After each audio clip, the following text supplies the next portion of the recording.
Neno la Mungu asubuhi ya leo.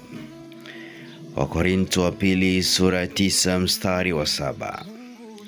Kila mtu na atoe kama alivyokusudia moyoni, si kwa huzuni wala si kwa kulazimishwa, kwa sababu Mungu humpenda yeye atoaye kwa moyo ukunjufu.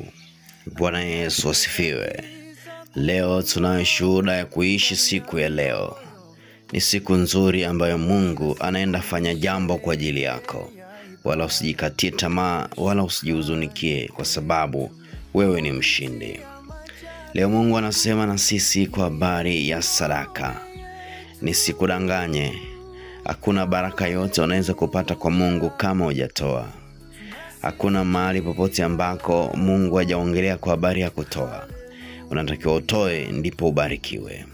Siri kubwa ya utajiri wa watu walio wengi walio ndani ya Mungu basi ni kwa sababu ya matoleo.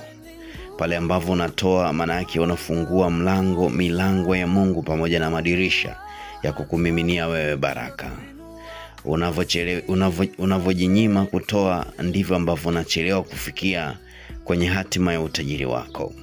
Unavyochelewea kutoa, ndivyo unavyochelewea kuwa tajiri. Ukweli ni kwamba sadaka ambayo unaitoa ni lazima itoke ndani ya moyo wako. Haijalishi ni kubwa au ni kidogo, au ni kiwango gani, lakini hakikisha tu moyo wako umeridhia na unayo furaha na unayo amani kuitoa hiyo sadaka.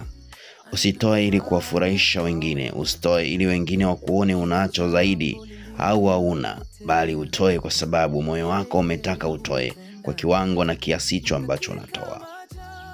Ukweli ambao ni mgumu kusikia ni kwamba kama hujatoa, basi baraka na zenyewe zinachelewa.